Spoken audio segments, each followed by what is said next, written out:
There was high drama in Seoul and at sea Wednesday morning as North Korea went ahead with its promised spy satellite launch earlier than expected, although it had notified Japan and the International Maritime Organization of its plan to launch a satellite between May 31st and June 11th.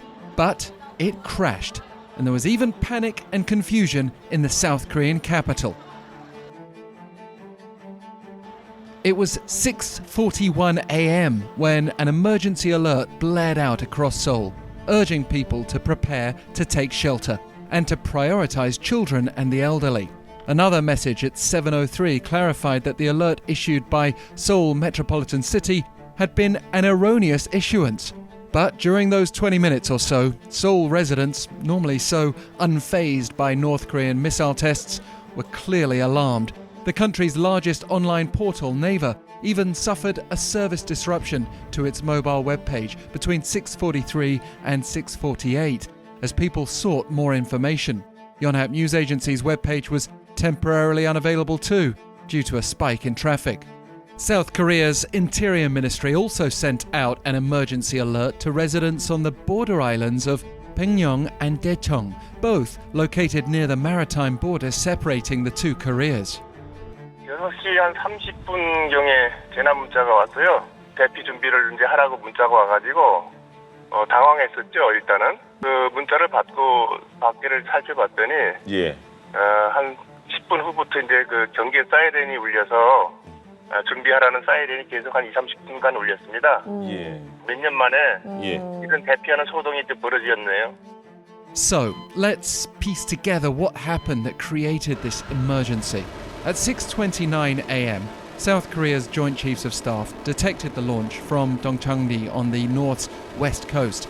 It raised initial concern because the rocket carrying the satellite travelled southward over an area in the vicinity of Pyeongyang Island.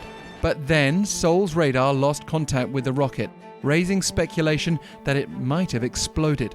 After that, South Korea's military confirmed it had crashed some 200 kilometers west of the South Korean island of Ochong. That doesn't explain why Seoul would have been at risk, and officials have been criticized for raising a false alarm that caused chaos for morning commuters and children getting ready for school.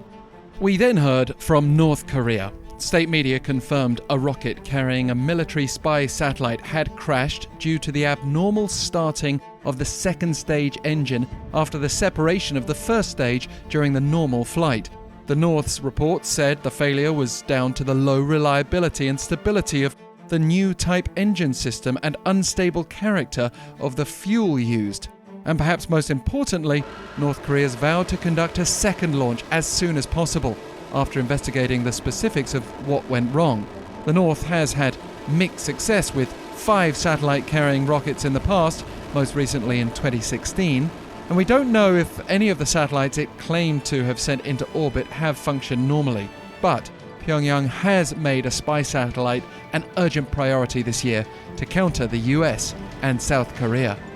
And South Korea's military now has the opportunity to conduct its own investigation after announcing Wednesday morning that it had been able to salvage part of the North's rocket.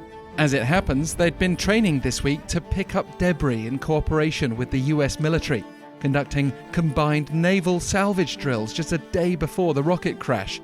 In the meantime, Seoul and Washington have denounced the launch as a violation of UN Security Council resolutions.